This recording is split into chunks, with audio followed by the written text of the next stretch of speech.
Mirador, la plus grande tribune politique de la Guinée. L'habitacle de la pluralité des opinions. Mirador, le grand safari de l'investigation journalistique. Mamadou Ouri Diallo. Voilà, nous restons donc sur cette opération récupération des domaines de l'État, le cas de la cité ministérielle. Donc, le président de la transition veut observer un arrêt. Donc, c'est une prudence qu'on peut comprendre, Talibé. Oui, c'est une prudence. On a l'impression, c'est une sorte d'aveu, d'empressement, aveu de précipitation dans cette opération. Puisque le colonel et le CNRD tout entier, le gouvernement, était censé quand même connaître la configuration de la cité ministérielle.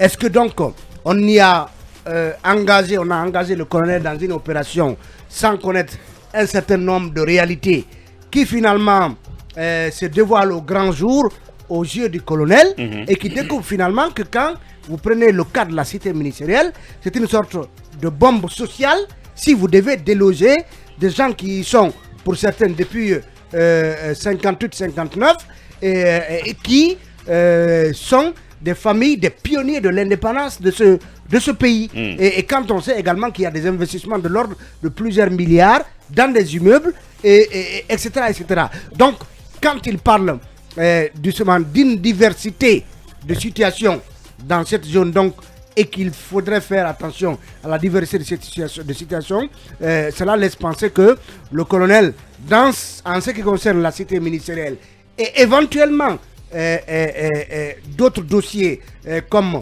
les cités, comment dirais-je, la résidence 2000 ou la cité Santile et autres, ça veut dire que le colonel pourrait appeler à un examen, à un réexamen de la situation. Aujourd'hui, l'État est trimballé en justice par Cellou Dalein et Sidia, qui sont forts de leurs documents, de leurs pièces à conviction pour prouver qu'ils n'ont pas obtenu ça de façon, disons, de façon cavalière, comme on semble dire. Ça veut dire que, quelque part, à mon avis, on devait laisser la commission interministérielle de récupération des biens qui avaient été mis en place et qui certainement aurait travaillé dans la plus grande sérénité pour présenter, faire des propositions au gouvernement, plutôt que de laisser le CNRD s'emparer mani militari de ce document et annoncer des opérations de renvoi de familles qui occupent des domiciles, des maisons depuis 3 décennies, 4 décennies. Ouais. Donc je pense que autant le cas de la cité ministérielle. Peut-être qu'il faut donc saluer cette démarche du président lui-même. Oui, c'est ce que je dis. Ça veut dire qu'on a dû pousser le colonel, en tout cas donner des informations erronées ou fragmentaires au colonel. Donc il n'avait pas une vue d'ensemble de la situation. Bien. Parce que aujourd'hui, il est en train de reculer. Le colonel Amara avait dit qu'il n'y a pas de recul. Moi, je pense que il vaut mieux avoir du recul par rapport aux situations. Peut-être que c'est un arrêt, mais ce n'est pas un recul. C'est un arrêt. Oui, non, quand on parle du cas de la cité ministérielle, c'est un recul. Bien. C'est un recul. Et c'est tout à fait à l'honneur du colonel, à mon avis. Bien. Que lorsqu'il se rend compte qu'il a mis le pied là où il ne fallait pas le mettre, qu'il ait la hauteur d'esprit et l'humilité de se dire que il faut se donner le temps de mieux examiner les situations. Bien. Parce que l'humilité, c'est justement le caractère aussi des bons présidents, Cabinet Fofana. Oui, sur ce sujet-là. Non, mais je pense que à l'aune un peu de ce qu'on a, de ce compte rendu là, on se rend compte naturellement que le fait d'être allé vite sur ces questions-là, que c'était pas la bonne méthode. On peut avoir la volonté politique de récupérer les biens de l'État ou de faire d'éponger certains sujets, mais je crois qu'il y a lieu de le faire avec la manière.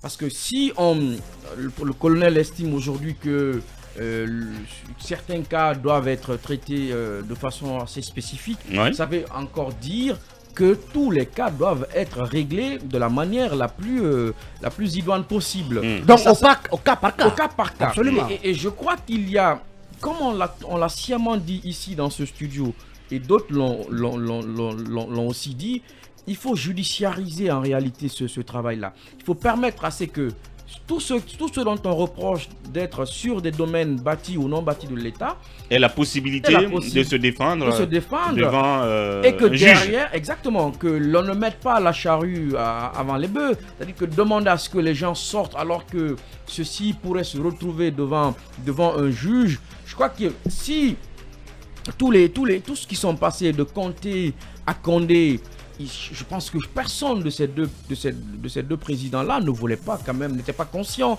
que le patrimoine bâti de l'État était bradé. Tous le savaient. Peut-être qu'il y a des pesanteurs qui ont fait que ils n'ont pas agi. Ils n'ont pas agi. Et c'est en cela que consistent les décisions difficiles que le CNRD décide de prendre, parce que, comme vous l'avez dit, un pouvoir civil a du mal à marcher sur ce terrain comme cela. Non, vous savez, il y a une rhétorique qu'on est en train de nous imposer. C'est celle de dire que les présidents civils ou les présidents issus d'élections ne peuvent pas faire des grandes opérations. En tout cas, l'histoire de la Guinée nous le démontre, cabinet. Parce que, voyez-vous. Sauf que cette même histoire nous prouve que pendant les transitions, beaucoup d'opérations ont été vantées et ces opérations ne nous ont menés nulle part. Parce qu'en réalité, on s'est rendu compte, in fine, que le fait que l'on a voulu faire plus dans la justification de des décisions difficiles et tout le reste. Non, mais en fait, on a envie de donner du contenu à cette idée qui consiste à dire que les militaires font dans la dureté et que les militaires peuvent opérer des autres sans état d'âme. Sans état d'âme. Sauf que chaque fois que cela a été fait, on s'est rendu compte qu'en réalité, du fait qu'on ait biaisé la procédure, on s'est retrouvé devant les faits accomplis. Je crois qu'il y a lieu de faire attention à tout ça.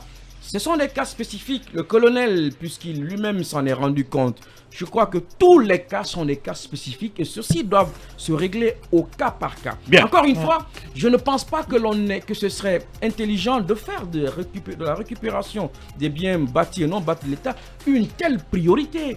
Dans une transition, ce n'est pas autant, ce n'est pas une super priorité. Ça peut se faire parallèlement à tout ce qu'on peut faire, mais donner autant de force à cela, il n'y a pas, je pense qu'il faut faire un tout petit peu doucement avec ça pour éviter que l'on fasse toutes ces opérations avec tout ce que l'on sait et que derrière on se rende compte qu'en réalité on a fatigué des gens et que l'État se retrouve devant la justice. Pour dire qu'il y a des vices de forme de procédure, pour illustrer cela, vous le savez très bien que le débat, en tout cas, pourrait prendre fin aujourd'hui dans le dossier en référé qui a été initié par l'UFDG et l'UFR devant le tribunal de première instance. Par Cellou Dalein et Sidia. Oui, voilà, par les présidents, par Cellou Dalein Diallo et Sidia Touré contre la direction. L'audience est en cours maintenant. Oui, logiquement, l'audience doit démarrer. C'est ce qu'on nous a dit aux environs de 10 heures. C'est ce qu'on, selon nos informations. Contre la direction générale du patrimoine bâti public. Vous savez, il y a 3 jours, le dossier a été renvoyé à la demande des avocats de l'État pour permettre de préparer leur réplique face à l'assignation et aux pièces qui ont été produites par notamment les plaignants. Donc vous le savez très bien que les deux ont finalement assigné la direction générale du patrimoine bâti public pour obtenir un arrêt de l'exécution, notamment de la décision. Donc, qui a été prise. Donc, pour vous dire aujourd'hui que c'est cette méthode, à mon avis, qui devrait être privilégiée par le Conseil national de rassemblement pour le développement. C'est-à-dire qu'on aurait pu justement, on aurait pu peut-être le donner absolument. On aurait pu leur accorder un préavis de 3 mois. Et les inviter devant la justice à se défendre. C'est-à-dire qu'au cas par cas, on aurait dû permettre, notamment aux différentes familles qui sont installées aujourd'hui sur des domaines supposés être des domaines de l'État. Vous savez, les juristes sont très clairs là-dessus. On dit que les domaines de l'État sont inaliénables, mais encore il faut que la procédure soit respectée. Des gens qui ont acquis des titres de propriété à travers des services déconcentrés de l'État. Alors si vous devrez les déloger, je pense qu'il faut judiciariser tout ça. Il y a aujourd'hui des juridictions compétentes qui sont créées, à mon avis, qui peuvent décanter tout cela. Moi je pense que le CNRD doit marquer un arrêt, doit prendre du recul pour permettre à ce que la justice puisse examiner au cas par cas tous les dossiers aujourd'hui, notamment qui font l'objet de récupération de domaine de l'État. Alors, merci Bassekou Akoumba. Est-ce que la dimension humaine a manqué tout au long aussi? Parce que quand on voit que de Damaro à Sidi en passant par Selou, les gens n'ont pas eu 3 mois pour se préparer. D'abord, on a eu moins de 72 heures. Est-ce que là, quand même, cet aspect n'est pas passé inaperçu? Rappelez-vous que j'avais dit que le cas d'Amaro était une violation de la loi. Absolument, cela a été clairement dit ici. J'avais clairement pris position. Mais je voudrais que vous me permettiez de rappeler qu'en prenant le pouvoir un certain 5 septembre 2021, le colonel Mamadi Doumbouya était de bonne foi. Il était de bonne foi et c'est ma conviction. Il doit l'être encore. J'ai dit il était de bonne foi. Okay. Aujourd'hui, je m'interroge, est-ce qu'il dirige effectivement le navire guinéen après la prise effective du pouvoir? Bien. Après la mise en place effective à la fois du gouvernement et de certaines institutions. Je me demande si c'est lui qui commande, je me demande si c'est lui qui prend les décisions, je me demande si c'est lui qui prend les initiatives. En tout cas, j'en doute fort. Bien. Et puis, je vous avais dit aussi que la déclaration des 2 porte-paroles, c'est-à-dire le colonel Amara et Ousmane Gawal Diallo, était simplement, si vous voulez, une manifestation du recul qui était en train de se construire. Je pense que le colonel Mamadi Doumbouya a à gagner, à nous aider à récupérer nos biens qui sont confisqués. Permets-moi de t'arrêter un peu là-dessus. Justement, quand vous parlez de Ousmane Gawal et le colonel Amara sur le plateau de la RTG la dernière fois, est-ce que ça veut dire que le président vient d'écouter plutôt le message de Gawal, parce que sur le plateau il a dit effectivement qu'on va étudier les dossiers, contrairement à Amara qui était à côté de lui qui disait qu'on ira, on va foncer tout droit, pas de recul. Entre les deux, vous pensez que le président a plutôt écouté Ousmane Gawal? Je pense que le colonel a plutôt écouté son esprit et il a réalisé qu'il y a quelque chose qui ne va pas. Et je pense aussi que sur ce plateau, j'avais l'impression que Ousmane Gawal n'était pas très bien préparé à aborder le sujet. Le colonel Amara non plus. J'ai eu l'impression qu'on a réveillé un Ousmane Gawal pour lui dire, bon, alors, on dit ceci, sur le plateau. On dit ceci, on dit cela. Parce que les avocats ont réagi, parce que les premiers ministres en ont fait un sujet prioritaire. Bon, je ne fais que... je ne dirais pas spéculer, mais je pense que c'est comme ça que ça s'est passé. Donc, j'étais en train de dire que le colonel Mamadi, il a intérêt à protéger notre intérêt en récupérant les biens appartenant à la société guinéenne qui sont confisqués par les uns et les autres dans ce pays-là. Mais il faut, une fois de plus, mettre de la méthode. Bien. Il ne faut pas faire des victimes innocentes. Vaut mieux que votre victime soit réellement coupable, celle qui serait coupable. Mais une fois encore, s'il s'agit de mener une bonne opération de moralisation de nos finances publiques, il peut compter sur nous. Bien, mais en ce qui concerne le cas par cas qui a commencé par la cité ministérielle, comme Talib l'a dit, est-ce qu'elle devrait s'étendre à d'autres cas de récupération, le cas Selou par exemple, le cas Sidia, et d'autres cas des gens qui ne sont pas connus, qui sont des anonymes. À la fois, M. Talibé et M. Cabinet sont d'accord que chaque cas est un cas spécifique. Bien. Et le président, le conseil des ministres vous parle des cas spécifiques. Bien. Je pense que tout le monde est concerné. Et ça veut dire qu'en plus du cas spécifique de la cité ministérielle, désormais les cas Selou et Sidia qui se judiciarisent deviennent un autre cas spécifique. Et après, vous parlerez de la résidence 2000 qui va être un cas spécifique. D'un cas spécifique à un autre, il faut examiner tout ça. Et en termes, c'est monsieur le colonel Amara et Ousmane Gawal qui sont venus fièrement nous dire qu'on ne va pas reculer. L'État vient de marquer 3 pas de recul. Cette sortie-là, c'était un recul. La convocation des leaders, en réalité, parce qu'on aurait dû commencer par là. Finalement, si on en vient à cette séance d'explication, ça veut dire qu'on recule quelque part. Et en identifiant le cas de la cité ministérielle comme un cas particulier, c'est une forme de recul.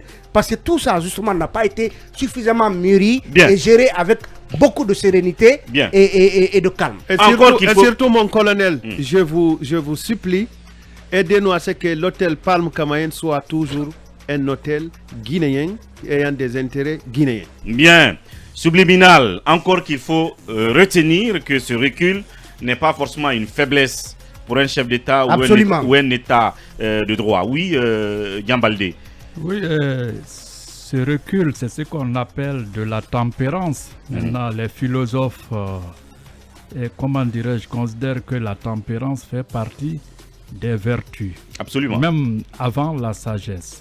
Et le colonel Doumbouya, et depuis le 5 septembre, il s'est illustré comme un roi un peu qui est dans l'étoffe du roi sage Salomon.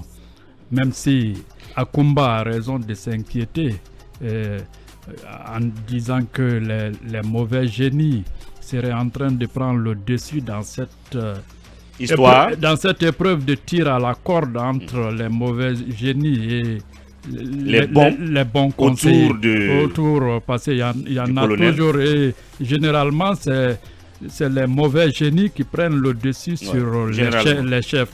Même dans les pays européens, par exemple, il y a Chirac, il avait Dominique de Villepin comme secrétaire général de la présidence, et vous savez ce que Madame Chirac, elle ne gobait pas ça parce qu'elle considérait que ces messieurs étaient là pour plutôt encourager les lubies de son mari et ainsi de suite. Ça, c'est juste une parenthèse. Il s'est ressaisi en écoutant, parce qu'ils lisent aussi la presse, ils écoutent. Il y a eu aussi le tollé suscité par, comment dirais-je, cette injonction faite aux leaders politiques. Il y a eu la convocation au camp Samori. Le colonel Sadiba a dû faire le compte rendu. Donc tout le monde sait que c'est bien. Il faut maintenant mettre un frein à se laisser aller en Guinée. Et la corruption, comment dirais-je, l'accaparement des biens de l'État. Mais allons-y par la méthode, parce que tout est pourri dans ce pays. Bien. Et peut-être la belle méthode, c'est celle annoncée par Charles White, qui dit qu'il y aura une information judiciaire, il y aura des enquêtes au cas par cas en ce qui concerne la cinquantaine ou en tout cas la soixantaine de cas qu'il a cités. Donc il fallait commencer par là pour en venir à des conclusions pratiquement imbattables sur chacun des cas dont il est question. Mohamed Kaba, est-ce que même aux alentours du camp Samori, il n'y a pas de bâtiments de l'État spoliés? Bien. Il faudra vérifier tout ça aussi. Grosse interrogation. Les parcelles qui sont à côté ici, c'est pas pour l'État, ça? Bien. Ici à Nongo, c'est des questions. C'est des questions. Voilà. Il faut parfois fermer les yeux, aller maintenant du bon pied. Bon, voilà. Alors, Mohamed Kaba, je dis que vous pensez plutôt que s'il y a des erreurs, il y a eu de la précipitation, le patrimoine bâti public doit en être la principale responsable. Oui, je le disais tantôt, le patrimoine bâti a géré cette affaire avec la plus grande passion, la plus grande émotion. Parce que malheureusement, la personne qui est à la tête du patrimoine bâti, je ne sais pas si elle ne maîtrise pas le sujet ou bien elle a été parachutée. Je me pose vraiment des questions. Mais ceci dit... Donc il a été mal... ce n'est nullement pas... Il a été mal, je ne sais pas, mal coaché au RPG ou pas parce que il était du RPG. Je ne sais pas, dites-le moi. Hein. Il vient de là-bas ou pas? Mohamed Doussou Traoré. Je te pose la question, tu es bien informé sur le RPG. Non, il a fait campagne pour le RPG. Je te pose la question, je ne sais tu connais bien les réalités dans les couleurs du RPG, on l'a vu, c'est photo. Le directeur du patrimoine bâti là? Oui, bien sûr. Moi, je ne le connais pas. Moi, je t'invite, il faut qu'on aille à Cancan vérifier des choses. Je te l'ai dit, sois gentil de m'inviter à Cancan. Bien, vas-y, Mohamed Kaba. Donc, je vais être très bref. C'est l'amateurs avec lequel l'affaire a été menée gérée par le patrimoine bâti. Le colonel aujourd'hui est en train d'écouter le peuple de Guinée. C'est vrai qu'on ne peut pas entamer tous les chantiers au même moment, mais j'ai envie de dire Guillemets, ce qu'on appelle la partie toxique. Et cette partie toxique est en train d'avoir de l'ascendant sur le colonel, tout porte à croire, parce qu'on fait prendre des décisions. Oui, mais peut-être que le colonel est en train de résister là à leur pression. Non, il ne va pas résister. Parce que là, il a décidé qu'on regarde les choses au cas par cas. Mais le discours n'était pas, c'était pas le premier discours. Bien sûr. Le premier discours c'était un peu plus fort, très sec, il n'y a pas de recul. Aujourd'hui déjà c'est un désaveu pour Sadiba. Oui, parce qu'après tous les dernières décisions, Amara Kamara, c'est un désaveu total. Vous ne pouvez pas mettre le peuple en mal avec son président, ça ne se fait pas. Bien. Même si vous voulez avoir des acquis dans la transition, mais c'est pas en vidant les gens de fois comme des malpropres. Ça ne se fait pas dans un pays. Certainement, si les proches de ces dirigeants étaient victimes, je crois qu'ils allaient vraiment faire une reculade. Merci au colonel d'avoir écouté le peuple de Guinée, mais nullement qu'on dise que c'est un recul, parce que lorsque le chef prend une décision, ne l'encensons pas, mais il faudra lui mettre juste à sa place de chef. Vouloir trop polémiquer là-dessus, c'est un recul. Vu que ce sont des militaires, ils peuvent changer d'avis. Hein. Mais c'est pour cela que j'ai dit. C'est de la retenue. C'est pour cela que j'ai dit. Ce recul-là ne doit pas être considéré comme une faiblesse. Ou une capitulation. Il a dit c'est plutôt une vertu. C'est pas une capitulation, Oui, c'est voilà. Ce recul-là, il serait bon que le colonel l'observe aussi dans la signature de ce décret. D'accord. Parce qu'on ne peut pas souvent remplacer quelqu'un par son adversaire et penser qu'on peut avoir un résultat différent. On reviendra sur un dossier où quelqu'un a remplacé quelqu'un d'autre parce que c'est un prestataire qui n'a pas été payé. Ah bon? Tout ça, on reviendra sur ça. Bien. Ne vous pressez pas. Moi, je ne me presse pas, Il faut que le colonel soit suffisamment vigilant et informé sur les actes qu'il doit prendre. Et je suis sûr, puisqu'il a reçu les rapports de la Cour des comptes, beaucoup parmi ceux qu'il a nommés seront bientôt limogés et traduits devant la CRIEF. J'en suis sûr. Oui, si tu me permets, moi je suis tellement d'accord avec Aboubakar. Quand j'ai Akumba. quand j'ai vu une des dernières photos du colonel assis à côté d'un vieux et vous voyez derrière des pneus un peu comme c'était un magasin, c'est un homme du bas peuple, c'est un citoyen et comme nous autres qui sont passés par des moments difficiles, qui sommes issus de familles très modestes. Et si aujourd'hui son ambition c'est de faire en sorte que ce pays soit enfin vertueux, que ce qui est à l'État reste à l'État, que la corruption finisse et tout ça, il faut l'encourager à cet effet. Mais ceux qui le font prendre des décisions précipitées, hâtives, vont continuer à contribuer à éroder sa popularité et la confiance que les Guinéens ont en lui. Donc le colonel, réfléchissez par 1000 fois, écoutez même vos adversaires avant de prendre une quelconque décision, parce que après c'est vous qui en prendrez le coup en termes de confiance et je comprends en fait Talibé le problème dans lequel était Alpha Condé. Je vois comment ce monsieur ne dormait pas. Non, je suis d'accord avec vous. Il a souffert. Ce pays est difficile à gérer. Absolument. Alpha Condé aujourd'hui il n'est pas là. Mais il faut reconnaître ses mérites. L'homme a fait son. Il est venu avec sa vision. Malheureusement, le système l'a emporté. Là-dessus, on est d'accord. Les croque-morts l'ont taillé. Absolument. Ils l'ont copté. Oui, Kabidin. Pour autant, il ne faut pas aussi non plus occulter le fait que la responsabilité du colonel en prenant le devant du CNRD le 5 septembre n'est pas à minimiser. Il reste celui qui nomme au poste militaire et civil. Donc, il lui appartient de choisir ses collaborateurs. Donc, parce que, in fine, c'est à lui qu'on va demander des comptes. L'histoire retiendra que pendant qu'il était là, voilà comment la gouvernance s'est comportée. Donc, il faut beaucoup faire attention. Comme c'est le cas de Alpha Condé aujourd'hui. Exactement. La partie toxique, tout ça. Ouais, mais déjà là, est-ce qu'il le fait bien ou pas? Parce qu'il a écouté les versions, il vient de prendre une décision importante. Non, mais c'est ce que je dis. Je veux dire que je rejoins en fait Akumba en disant que dans le choix des gens, il faut faire attention parce que après, on ne dira pas oui, c'est parce que j'ai choisi des gens qui m'ont trompé. Non, parce que le président de la République, c'est une charge qui demande beaucoup d'aptitude. Et on suppose que en se mettant devant les forces spéciales le 5 septembre, qu'il avait toutes ces aptitudes. Donc, ce qui doit en réalité lui permettre de faire des choix, des bons choix. Des choix conséquents. Éviter que 1 an, 2 ans, 5 ans, 20 ans après, qu'on ne dise pas, sous le colonel Mamadou Doumbouya, l'État ne s'est pas comporté normalement. Puisqu'on considère qu'un roi ne se trompe jamais. C'est cela. Merci. Oui, c'est quoi en 30 secondes. En 30 secondes pour terminer, que le CNRD comprenne que chaque acte qui sera posé lors de cette transition pourrait être évalué. Notamment, il pourrait aussi être amené à rendre compte de l'ensemble des actes qu'ils ont posés. Vous savez, la récupération des domaines de l'État, c'est un long processus. Des actes ont été posés aujourd'hui. Demain, il n'est pas évident. Peut-être que le président qui arrive, qui est élu démocratiquement à l'issue peut-être de la présidentielle à venir, pourrait peut-être reconsidérer notamment certains actes qui pourraient être posés par le CNRD aujourd'hui. Donc, je crois, en ce qui concerne la récupération des domaines de l'État, c'est bien vraiment de faire un arrêt, de revenir, de laisser la justice trancher sur l'ensemble des questions, mais encore il faut éviter de la précipitation et les décisions qui sont prises également par le colonel Mamadi Doumbouya. À mon avis, il doit y avoir une grande réflexion, notamment sur les grandes décisions avant d'aller notamment à la prise de l'ensemble de ces décisions qui peuvent porter préjudice notamment au peuple de Guinée. Merci Basekou. Une information qui vient de tomber très rapide, parce qu'on parle des actes que le président doit prendre. Oui. Cependant, je suis tombé sur une lettre. J'espère que sera authentique et on me dira le contraire. Hein? Oui, tu n'es pas sûr de c'est- ça. Ouais, non, je suis très sûr. Venez encore du ministre Bachir. Lorsqu'on parle de le ministre à son excellence, le premier ministre, chef du gouvernement, soit transmis pour avis projet de passeport pour la société COP.